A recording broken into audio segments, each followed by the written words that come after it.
Hello students, कैसे हैं आप लोग। आशा करता हूं कि अपने घरों में सकुशल होंगे, स्वस्थ होंगे। आइए कक्षा 12 की क्लास में आज के वीडियो में हम लोग पढ़ेंगे एक समान वैद्युत क्षेत्र में द्विध्रुव पर बल आघूर्ण निकालेंगे। ठीक है, इसके पहले वाले वीडियो में हमने बताया आप लोगों को अक्षीय और निरक्षीय स्थिति में अगर वैद्युत द्विध्रुव को रख दिया जाए तो कि अक्षीय स्थिति में किसी बिंदु पर वैद्युत क्षेत्र की तीव्रता क्या होगी, यानी या वैद्युत क्षेत्र क्या होगा, और निरक्षीय स्थिति में वैद्युत क्षेत्र क्या होगा। ये दोनों हम लोग निकाल चुके हैं। अगर आप में से किसी ने हमारा वीडियो नहीं देखा है इसके पहले वाला, तो वहां जाकर के जरूर देखें। ठीक है, आज के वीडियो में हम लोग पढ़ेंगे कि वही जो है द्विध्रुव अगर जो है एक समान वैद्युत क्षेत्र में रख दिया जाए तो उस पर कितना बल आघूर्ण लगेगा। तो सबसे पहले आप लोग जानिए कि बल आघूर्ण क्या है। तो मान लीजिए कि ये जो है आपका मार्कर है, मार्कर लंबा है, तो इस पर आप बल लगाएंगे। तो अगर एक सिरे पे आप बल लगा रहे हैं तो एक सिरे पर बल लगाएंगे तो दूसरा सिरा भी क्या होगा, घूमेगा। तो इसका मतलब एक सिरे पर बल जिस दिशा में लगाएंगे उसके उल्टी दिशा में इसका दूसरा सिरा क्या होगा, घूमेगा। तो इस बल को हम क्या कहेंगे, बल आघूर्ण कहेंगे। तो अब जाहिर सी बात है, बताया गया था कि जो है द्विध्रुव क्या होता है। तो द्विध्रुव जो है निगेटिव चार्ज और पॉजिटिव चार्ज, यानी कि ऋणात्मक आवेश और धनात्मक आवेश एक दूसरे से कुछ अल्प दूरी पर अगर रखे हो तो ये किस तरह का बनेगा, जस्ट लाइक जो है मार्कर के जैसे ही लंबाई में बनेगा। तो इस पर भी कौन सा बल लगेगा, क्षेत्र के द्वारा, तो बल आघूर्ण लगेगा। ठीक है, तो उसी बल आघूर्ण को निकालने का प्रयास करेंगे हम लोग। ठीक है, समान वैद्युत क्षेत्र में द्विध्रुव पर बल आघूर्ण कितना हुआ। तो अब इसके लिए क्या करना पड़ेगा भाई, एक वैद्युत क्षेत्र हम लोगों को मानना पड़ेगा जो समान वैद्युत क्षेत्र होगा। ठीक है, तो मान लिया कि एक समान वैद्युत क्षेत्र क्या है, ई है। देख लीजिए रेड कलर से दिखाया गया है। ठीक है, तो एक समान ये जो है वैद्युत क्षेत्र है। ठीक है, और इसमें मानना पड़ेगा एक द्विध्रुव रखा हुआ है। तो अब देखिए ये ए बी आप लोगों को दिख रहा होगा, ए बी। तो ए बी क्या है, एक द्विध्रुव है जो इस वैद्युत क्षेत्र में क्या है, रखा हुआ है। और कितने कोण पे रखा हुआ है, तो थीटा कोण पे रखा हुआ है। देख सकते हैं आप लोग, ये कितना कोण है, थीटा कोण पे रखा हुआ है। ठीक है, किससे भाई, तो ये जो है क्षेत्र के अगर समांतर एक रेखा खींच दे तो यानी कि क्षेत्र से कितने डिग्री पे रखा हुआ है भाई, तो थीटा डिग्री पे रखा हुआ है। कौन रखा हुआ है, तो द्विध्रुव रखा हुआ है। ठीक है, अब जो है अब जरा विचार करिए, इतना तो मान लिया गया कि माना एक वैद्युत द्विध्रुव ए बी है, ए बी एक वैद्युत द्विध्रुव है, एक समान वैद्युत क्षेत्र ई में थीटा कोण पर क्या है, रखा हुआ है। देख लीजिए आप, थीटा कोण पे ये वैद्युत क्षेत्र आपका है और ये द्विध्रुव है, तो इसके बीच में कितने का कोण बनेगा, थीटा कोण पे रखा हुआ है। अब जो है अब जरा विचार करते हैं कि इस वैद्युत द्विध्रुव पर बल आरोपित होगा ही होगा। कौन सा बल आरोपित होगा, तो बल आघूर्ण लगेगा। ठीक है, किसके द्वारा लगेगा, तो इस क्षेत्र ई के कारण लगेगा। क्षेत्र लिखा हुआ है, इसका मतलब वैद्युत क्षेत्र के कारण इस पर बल लगेगा। तो अब आप जरा याद करिए कि ये सिरा जो है धनावेशित है। तो धनावेश पर क्षेत्र के, तो ये जो है द्विध्रुव रखा हुआ है। देखिए वैद्युत क्षेत्र आपका एक समान वैद्युत क्षेत्र ई है और इसमें देखिए ये थीटा कोण पर ये वैद्युत द्विध्रुव ए भी रखा हुआ है थीटा कोण पे। ठीक है, अब जो है ए सिरे पर कौन सा आवेश है, माइनस क्यू है। बी सिरे पर कौन सा आवेश है, प्लस क्यू है। ठीक है, तो अब जरा देखते हैं कि इन पर जो है वैद्युत क्षेत्र ई के द्वारा बल किस दिशा में लगेगा। तो आप जानते हैं, इसके पहले बताया गया था कि धनावेश पर जो है वैद्युत क्षेत्र के द्वारा जो बल लगता है वह बल किस दिशा में होता है भाई, तो वैद्युत क्षेत्र की दिशा में ही होता है। धनावेश पर बल वैद्युत क्षेत्र की दिशा में ही लगता है। तो ये धनावेश है, क्यों, तो धनावेश के कारण वैद्युत क्षेत्र की ई के कारण, ई की दिशा ये है, तो इस पर लगने वाला बल की दिशा क्या होगी, यही होगी। तो अब देखिए ये जो है प्लस क्यू पर लगने वाला बल की दिशा है। इसको मान लिया गया क्या, नोटेशन पहले, तो इस प्लस क्यू पर विद्युत क्षेत्र के द्वारा बल किधर लगेगा, इसी क्षेत्र की दिशा में ही लगता है। इसके पहले बताया गया था कि धनावेश पर वैद्युत क्षेत्र के कारण उसी के दिशा में बल लगता है। तो वैद्युत क्षेत्र की दिशा आप देख सकते हैं कि इस दिशा में है, तो इस धनावेश पर किधर लगेगा, इसी दिशा में बल लगेगा। यानी कि यह जो है आप देख सकते हैं कि ये बल की दिशा है और ये कितना है भाई, ई प्लस क्यू। पहले से नोटेशन हम लोग बनाते आए हैं, ई प्लस क्यू। अब ऋणावेश पर क्या लगेगा भाई, उससे जो है उसको इसके विपरीत दिशा में लगता है, ठीक है ना।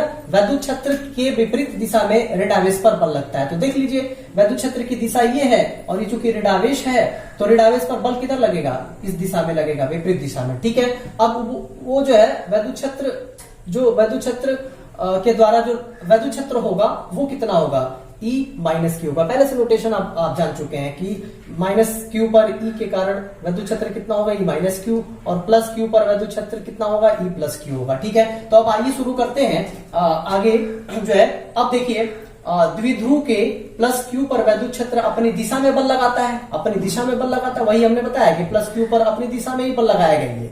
और तो बल क्या होगा भाई, जो बल E के द्वारा इस पर लग रहा है प्लस क्यू पर, तो कितना होगा, तो नोटेशन बना लिए, देखिए F plus Q is equal to Q into E. इसके पहले बताए थे कि क्षेत्र और क्या आवेश के गुणनफल को हम क्या कहते हैं, बल कहते हैं, लगने वाला बल होता है। तो ये देखिए F plus Q is equal to Q into E हो जाएगा, ठीक है। अब इसके बाद से अब माइनस क्यू पर कितना बल लग रहा है वो निकाल ले भाई। तो माइनस क्यू पर वैद्युत क्षेत्र अपने विपरीत दिशा में बल लगाता है, तो इस वैद्युत क्षेत्र अपने विपरीत दिशा में बल लगाएगा, तो वो बल कितना होगा, तो वो बल नोटेशन हमने मान लिया कि F माइनस क्यू, क्योंकि ये माइनस आवेश है। तो अब वो भी कितना होगा भाई, Q इंटू ई होगा, क्योंकि ये भी Q है ये भी Q है, परिमाण में दोनों क्या है, बराबर है, वैद्युत क्षेत्र भी क्या है, उतना ही है, तो इतना ही होगा। अब जो है F प्लस क्यू तथा F माइनस क्यू की, अब देखिए माइनस क्यू अपने विपरीत दिशा में, माइनस क्यू पर इसके कारण अब विपरीत दिशा में बल लगेगा। तो ये देखिए इसका नोटेशन हमने बनाया F minus Q equal to Q into क्या होगा, ही होगा, क्योंकि दोनों परिमाण में क्या है, बराबर है। देख लीजिए Q और Q दोनों परिमाण में बराबर है, तो Q और वैद्युत क्षेत्र उतना ही है, तो E। अब देखिए F प्लस क्यू तथा F माइनस क्यू की दिशा एक दूसरे की क्या है, विपरीत है। आप देख सकते हैं कि ये माइनस क्यू के कारण इस दिशा में है और प्लस क्यू के कारण इस दिशा में, तो दोनों एक दूसरे के क्या है, विपरीत है, ठीक है। तो विपरीत है, तो ये क्या शो कर रहा है, ये क्या उत्पन्न कर रहा है, तो बलागुण उत्पन्न कर रहा है भाई। ये इधर की तरफ जाएगा तो ये सिरा इधर की तरफ जाएगा, तो ये किस तरह से घूमेगा, आप देख सकते हैं कि ये इस तरह से घूमेगा, ठीक है। यानी कि ये जस्ट यहां से अगर देखेंगे, आप ध्यान देंगे तो ये इस तरह से घूमेगा, हमारे हाथों की तरफ ध्यान दीजिएगा, उंगली की तरफ, ये इस तरह से घूमेगा। तो ये क्या एक तरह से कौन सा बल है, बलागुण है, क्योंकि दो सिरा इसका क्या कर रहा है, घूम रहा है। तो अब इस प्रकार जो बलागुण निकालते हैं, तो बलागुण बराबर होता है बल गुणे बलों की क्रिया रेखाओं के बीच की दूरी, ठीक है। तो ये फार्मूला आप लोग पहले से भी जानते हैं कि बलागुण बराबर होता है बल गुणे बलों की क्रिया रेखाओं के बीच की लंबवत दूरी। तो अब देखिए बल, तो बल कितना लग रहा है भाई, Q इंटू ई लग रहा है, तो इसके जगह पर रख दिया। हाँ, बलागुण को हम किससे डिनोट करते हैं, टाउ से। टाउ इज इक्वल, इसको टाउ पढ़ते हैं, तो tau is equal to Q into E, यानी कि यही बल है आपका, तो बल के जगह पर रख दिया। बलों की क्रिया रेखाओं के बीच की दूरी निकालना पड़ेगा, तो ये कहां से आया, ये मैं आपको दिखा देता हूं। तो क्रिया रेखाओं के बीच की दूरी ये होगी आपकी, कौन सी होगी, BC होगी, ठीक है। अब जो है तो यहां से यहां अगर हम लंब डाल दें, ठीक है, और इधर से ये मिला दें, तो ये देखिए समकोण त्रिभुज बनेगा आपका ABC, देख सकते हैं ABC समकोण त्रिभुज बनेगा। यहां से यहां तक लंब डाल दे तो यही क्रिया रेखा कौन सा हुआ भाई, ये आपका ये जो बन रहा है, ये क्या बन रहा है, क्रिया रेखा बन रहा है, क्रिया रेखा, क्योंकि इसी रेखा पर क्रिया हो रहा है, इसी रेखा पे क्रिया हो रहा है, ठीक है, इसी रेखा पे बल लग रहा है, तो इसलिए क्रिया रेखा हुआ। तो अब जो है क्रिया रेखा, इसके इस रेखा और इस रेखा के बीच की दूरी हम एक लंब डालेंगे तभी मिलेगा।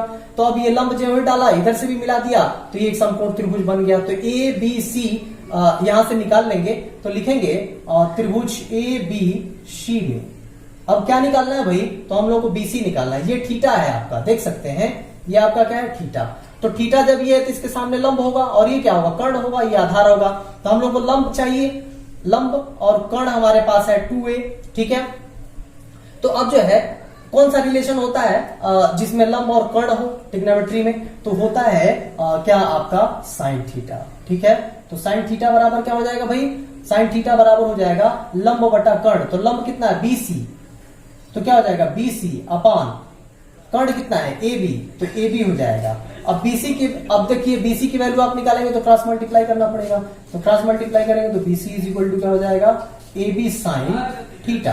अब BC बराबर AB का मान रख दीजिए, क्योंकि AB का मान क्या है, 2a है, तो 2a रख दिया यहाँ पे, 2a क्या हो जाएगा, साइन थीटा। तो यही देखिए यहाँ पे रखा हुआ है 2a sin थीटा, बीच की दूरी आ गई। ठीक है, अब उसके बाद से कैलकुलेशन करते जाइए। तो ये देखिए e को हम इधर लिख सकते हैं, q को 2a के साथ लिख दिया। क्यों लिख दिया? ये देखिए q इंटू 2a बराबर होता है क्या? p। p क्या है? द्विध्रुव आघूर्ण है, तो इसके जगह पे हम p लिखने के लिए इसको एक साथ कर लेंगे, q और 2a को। तो q और 2a को एक साथ कर लिया, sin थीटा लगा है, तो देखिए इसके जगह पे क्या लिख देंगे भाई? p द्विध्रुव आघूर्ण। अब उसके बाद से आप देखिए, अब आप लोग जरा याद करिए कि अगर इस तरह से लिखा हुआ हो ए बी साइन थीटा, तो उसको हम लोग कैसे लिख सकते हैं? वेक्टर के फॉर्म में। ये वास्तव में क्या है? ए क्रॉस बी है। क्या है? ए क्रॉस बी बराबर ए बी साइन थीटा होता है। और ये भी पढ़ा होगा आप लोगों ने, ए बी क्रॉस थीटा बराबर क्या होता है? तो ए बी cos थीटा बराबर vector A dot vector B होता है, डॉट प्रोडक्ट होता है। जब cos आएगा तो डॉट प्रोडक्ट, साइन आएगा तो क्या होगा? Cross product. तो यहां पर भी जरा आप देखिए, tau is equal to p into E sine theta है ना। तो अब यहां से p क्रॉस क्या लिखेंगे? ई लिख सकते हैं। ठीक है, या ई क्रॉस p कुछ भी लिख सकते हैं। ठीक है, तो यहां तक मुझे उम्मीद है कि समझ में आ गया होगा आप लोगों को। तो अब हम लोग निकाल दिए कि ये जो है बल आघूर्ण कितना होगा? टाउ। तो टाउ इज इक्वल टू क्या आ गया?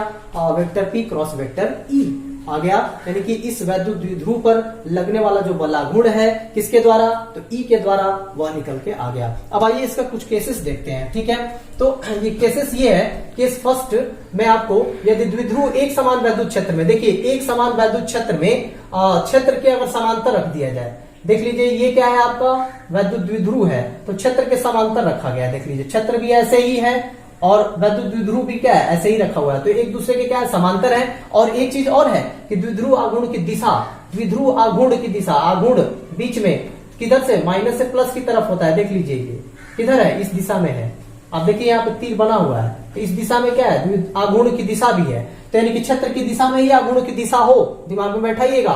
तो क्या होगा भाई? थीटा क्या होगा? थीटा क्या होता है? जो है P और E के बीच का कोण होता है। किसके बीच का? द्विध्रुव आघूर्ण और जो है वैद्युत क्षेत्र के बीच का कोण होता है थीटा। तो थीटा यहाँ पे कितना हो जाएगा? 0। तो जब आप टाउ में रखेंगे तो tau is equal to P sine theta होता है, तो साइन थीटा की जगह पे 0 रख देंगे तो कुल मिला के क्या आ जाएगा? साइन 0 क्या होता है? 0। तो यानी कि ये टोटल क्या हो जाएगा? 0। तो टाउ इज इक्वल टू क्या हो जाएगा? 0। इसका मतलब कि अगर समांतर, अगर वैद्युत द्विध्रुव जो है क्षेत्र के समांतर रखा हुआ है तो उस पर कोई बल आघूर्ण नहीं काम करेगा, यानी कि क्षेत्र के द्वारा कोई भी बल आघूर्ण उस पर नहीं लगेगा। कि सेकंड देखिए, क्षेत्र वही है, एक समान वैद्युत क्षेत्र ही हो और उसमें वैद्युत द्विध्रुव को रखा जाए, लेकिन वैद्युत द्विध्रुव समांतर ही रखा जाए। देखिए इसमें भी समांतर ही रखा गया है। ये वैद्युत क्षेत्र की दिशा है, वैद्युत क्षेत्र की दिशा, और ये आपका द्विध्रुव रखा हुआ है, क्षेत्र के समांतर ही है। लेकिन इसमें कंडीशन क्या है भाई? कि आघूर्ण जो हो वो क्या हो? क्षेत्र के विपरीत हो। देख लीजिए क्षेत्र E इस दिशा में है, लेकिन आघूर्ण किस दिशा में है? वेक्टर P इस दिशा में है। ठीक है, तो दोनों एक दूसरे के क्या है? विपरीत हो। तब क्या होगा? तब भी उस केस में भी क्या होगा कि आपका जो कोण बनेगा P और E के बीच वो कितना होगा? शून्य ही होगा। P और E कितना कोण बनेगा? ये दोनों को जरा मिला दीजिए, तो कितने का कोण बनेगा भाई? 180 का। यानी कि P और E के बीच का अब कोण कितने का बनेगा? 180 का। तो थीटा का मान कितना हो जाएगा? 180। ठीक है, अतः जो है टाउ बराबर क्या हो जाएगा? थीटा की जगह पे 180 रख दिया तो साइन थीटा, साइन 180 क्या होता है? 0। तो यानी टोटल मिलके क्या हो जाएगा? 0। अतः इस केस में भी इस वैद्युत द्विध्रुव पर कोई बल आघूर्ण नहीं लगेगा। ठीक है, अब अर्थात यहां आप लिख लेंगे कि इस दशा में भी इस वैद्युत द्विध्रुव पर कोई बल आघूर्ण कार्य नहीं करेगा। ठीक है, यानी कि दोनों केस में ये बल आघूर्ण नहीं लगेगा। तीसरा केस क्या है कि यदि द्विध्रुव को वैद्युत क्षेत्र के लंबवत रख दें। अब आइए, ये समान वैद्युत क्षेत्र है E, और अब जो है वैद्युत द्विध्रुव को क्या कर दिया? इसके लंबवत रख दिया, ऐसे इसके लंबवत। ठीक है, तो जब इसके लंबवत रख देंगे भाई, तो देखिए क्षेत्र की दिशा आपकी ये है, और आपने वैद्युत द्विध्रुव को इस दिशा में रख दिया, तो द्विध्रुव आघूर्ण की दिशा भी यही होगी। अरे भाई माइनस से प्लस की तरफ होगी। ठीक है, तो अब ये जो है ये द्विध्रुव की दिशा हो गई P, तो कितने का कोण बना इसके बीच में? 90 का। ठीक है, तो इसका मतलब थीटा कितना हो गया? 90। तो अब इसमें रख देंगे तो कितना आएगा? PE आएगा, क्योंकि साइन 90 क्या होता है? 1 होता है। तो PE कहने का मतलब क्या है? कि मैक्सिमम होगा, यानी कि इस दशा में लंबवत अगर रखा हुआ है वैद्युत द्विध्रुव, तो इस दशा में इस वैद्युत क्षेत्र के द्वारा इस पर अधिकतम बल आघूर्ण लगेगा। ठीक है, तो इस तरह से आप लिख लेंगे वैद्युत द्विध्रुव, इस वैद्युत द्विध्रुव पर क्षेत्र द्वारा अधिकतम बलागुण क्या होगा लगेगा, इसलिए टाउ मैक्स लिखा हुआ है, अधिकतम बलागुण आरोपित होगा। ठीक है, तो आपसे एक नंबर में पूछा जाता है कि किस दशा में वैद्युत द्विध्रुव पर क्षेत्र के द्वारा अधिकतम बलागुण लगता है, तो किस दशा में, अगर वो विद्युत क्षेत्र के लंबवत रखा हो। अब कुछ नोट यहीं से हमने बना दिया आप लोगों के लिए इंपॉर्टेंट, कि बलागुण द्विध्रुव को हमेशा क्या करता है, विद्युत क्षेत्र की दिशा में लाने का प्रयास करता है। आप यहाँ देखिए इस चीज को, यानी कि द्विध्रुव को यही द्विध्रुव है, द्विध्रुव को हमेशा बलागुण यानी इसके द्वारा लगने वाला इस पर बल हमेशा इसको घुमा करके अपनी दिशा में लाने का प्रयास करता है, हमेशा अपनी दिशा में लाने का प्रयास करता है, और तब तक प्रयास करता है जब तक ये अब इसके दिशा में ना आ जाए। जैसे ये कंडीशन देख लीजिए आप, ये अगर ऐसे रखा होता तो बलागुण लगता है इस पे, अब ये घूम करके ये सीधा हो गया इसकी दिशा में, तो अब इस पर बलागुण नहीं लग रहा है, क्योंकि ये जो चाहता था वो कर दिया, अपनी दिशा में ला दिया। तो इन दोनों केसेस में आप देख सकते हैं कि नहीं लग रहा है, तो वही आपका ये पहला है। ठीक है, और बलागुण जब द्विध्रुव बलागुण द्वारा वैद्युत क्षेत्र की दिशा में आ जाता है तो उस दशा में उस बलागुण का प्रभाव क्या हो जाता है, समाप्त हो जाता है। आप देख सकते हैं कि जब इसके दिशा में आ गया तो अब इस पर कोई बलागुण नहीं लग रहा है, इसका मतलब कि बलागुण का प्रभाव क्या हो गया, समाप्त हो गया। ठीक है, तो इस तरह से मुझे उम्मीद है कि आप लोगों की पूरा वीडियो मेरा समझ में आया होगा। अगर किसी प्रकार का कोई कंफ्यूजन होगा तो कमेंट बॉक्स में हमें जरूर लिखें, और हमारे चैनल को ज्यादा से ज्यादा सब्सक्राइब करें, और जो है ज्यादा से ज्यादा शेयर करें, ताकि आप लोगों को जो है सभी लोगों को लाभ मिल सके। सब्सक्राइब करेंगे तो तुरंत नोटिफिकेशन आपको मिल जाएगा। इसी के साथ ढेर सारी शुभकामनाओं के साथ आज का वीडियो यहीं समाप्त करते हैं। बहुत जल्दी अगला वीडियो मैं लेके आप लोगों के सामने आऊंगा, तब तक आप इसको एक बार जरूर रिवाइज करें। धन्यवाद।